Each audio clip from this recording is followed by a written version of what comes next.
एक विधवा औरत अपने 5 साल के बच्चे को लेकर के एक स्टेशन पर बैठी हुई थी और ट्रेन का इंतज़ार कर रही थी कि कब ट्रेन आए और वहाँ सवार होकर अपने गंतव्य को पहुँचे। लेकिन उसी बीच उसका जो 5 साल का बच्चा था, वह अपनी माँ से ज़िद करने लगा कि माँ मुझे पैसे दो, मुझे कुछ खरीदना है। माँ मुझे पैसे दो, मुझे कुछ खरीदना है। लेकिन उस औरत के पास इतने पैसे नहीं थे कि वह अपने बच्चे को दे और वह खरीद दे। इसी बीच एक आदमी जो था वहाँ इन सबको देख रहा था और वह उनके पास पहुँचता है और पूछने लगता है, कहने लगता है कि आपको कहाँ जाना है? दोस्तों, यह कहानी है उत्तर प्रदेश के गोरखपुर रेलवे स्टेशन पर, जहाँ पर एक औरत थी, जो विधवा थी, वह अपने 5 साल के बच्चे को लेकर के दिल्ली जा रही थी, क्योंकि दिल्ली में उसका पति एक प्राइवेट कंपनी में काम करता था और इसी दौरान उसकी मृत्यु हो गई थी। लेकिन जो प्राइवेट कंपनी में काम कर रहा था, वहाँ पर कुछ पैसे पड़े थे और उन्हीं पैसों को लेने वहाँ औरत जा रही थी। औरत देखने में काफ़ी खूबसूरत, अच्छी और संस्कारों वाली लग रही थी, लेकिन कुदरत को कुछ और ही मंजूर था और आज उसे सफ़ेद लिबास में कर दिया था। यानी उसका जो पति था, वह अब इस दुनिया में नहीं था। वह स्टेशन पर बैठकर दिल्ली जाने के लिए ट्रेन का इंतज़ार कर रही थी, लेकिन उसी बीच में उसका जो बेटा था 5 साल का, वह कहता है कि मम्मी मुझे पैसे चाहिए, मुझे कुछ खरीदना है।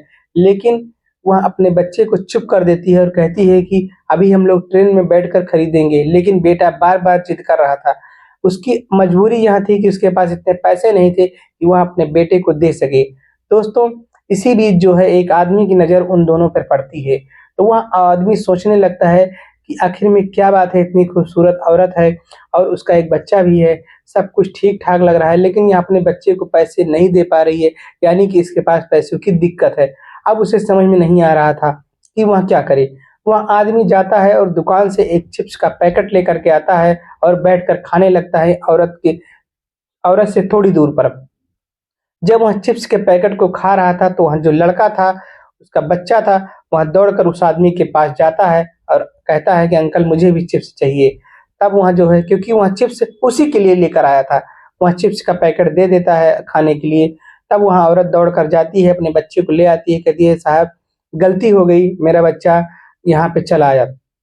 वह कहता है कोई बात नहीं, आप परेशान ना हो, मैंने जो चिप्स खरीदा था वह आपके बच्चे के लिए ही खरीदा था। उसके बाद में वह चिप्स का पैकेट दे देता है, लेकिन औरत उसमें से कुछ चिप्स निकाल कर के वापस कर देती है, लेकिन वह आदमी जो है वह चिप्स को नहीं लेता है, कहता है इसे आप खा लीजिएगा।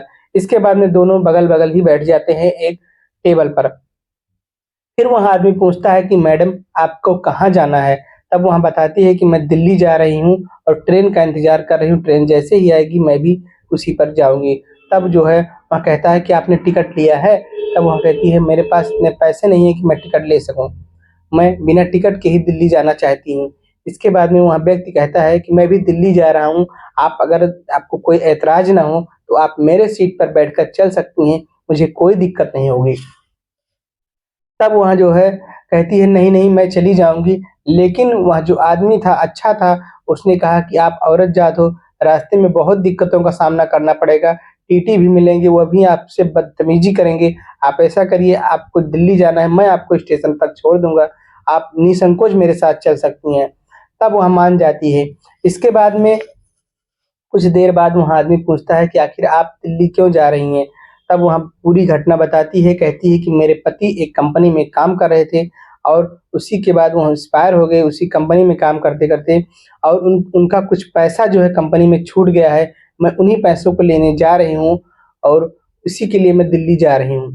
तब वह कहता है ठीक है आप परेशान ना होइए, आप चलिए मैं आपको दिल्ली छोड़ देता हूँ। इसके बाद में ट्रेन आती है और दोनों ट्रेन में बैठ जाते हैं और बैठने के बाद में ट्रेन चल देती है।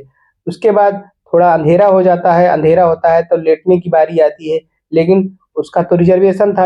उसने कहा कि आप सीट पर लेट जाइए और मैं भी इधर ही किनारे बैठ जाऊँगा। लेकिन वह औरत एक तरफ मुँह करके लेट जाती है और यहाँ यहाँ आदमी एक तरफ मुँह करके लेट जाता है और बीच में औरत।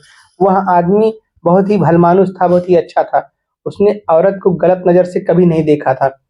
वह जो है दोनों लोग उसी में लेट जाते हैं एक ही सीट पर। थोड़ा दिक्कतों का सामना करना पड़ा, लेकिन एक ही सीट पर लेटकर आराम से दिल्ली पहुँच जाते हैं। दिल्ली जब सुबह ट्रेन पहुँचती है, तब तीनों लोग उसमें से उतरते हैं। तब वहाँ आदमी पूछता है कि अब बताइए आप दिल्ली में अब कहाँ जाना चाहती हैं? तब वह एड्रेस बताती है, कहती है मुझे जयनगर जाना है। तो वहीं पर जो है हमारे पति की कंपनी है और उसे ही मुझे जाना है।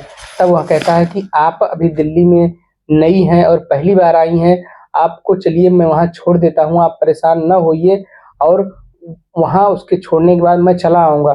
तब वह औरत कहती है ठीक है, लेकिन इधर जो औरत थी उसकी जो भावनाएँ थी वो बदल रही थी, क्योंकि आदमी इतना अच्छा था कि जो है इस तरीके से पेश आ रहा था कि उसने जो है औरत के मन में जगह बना लिया था। एक सम्मान की नज़र से औरत उसे देख रही थी। इसके बाद में वहाँ अपनी गाड़ी मँगवाता है और अपनी गाड़ी में लेकर के उसे उस कंपनी पर पहुँचते हैं।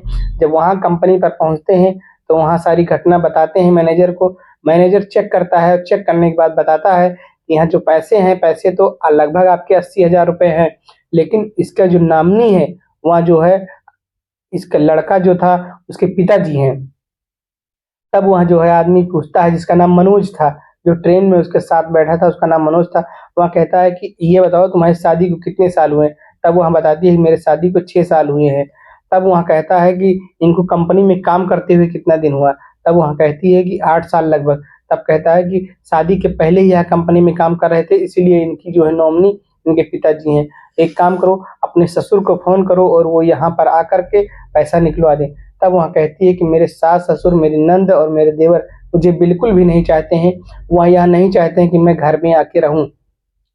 वह मुझसे दूरी बना चुके हैं और मैं कैसे फ़ोन करूँ? तब वह कहती है मुझे अपना नंबर दीजिए, उनके अपने ससुर का। जब वह नंबर लेता है मनोज और फ़ोन करता है, बताता है कि जो है आपके बेटे का इस कंपनी में कुछ पैसा है, आप आके निकाल सकते हैं।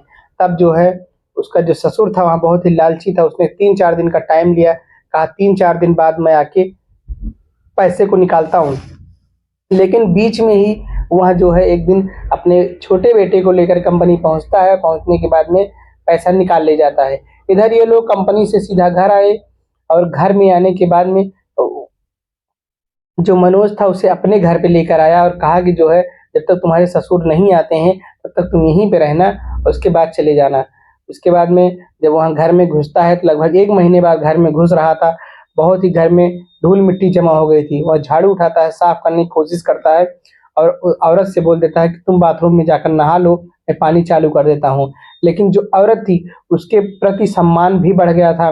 उसने झाड़ू ले लिया और कहा कि जो है अब आपको साफ-सफा करने की ज़रूरत नहीं है, मैं खुद ही साफ कर देती हूँ, आप परेशान ना हों।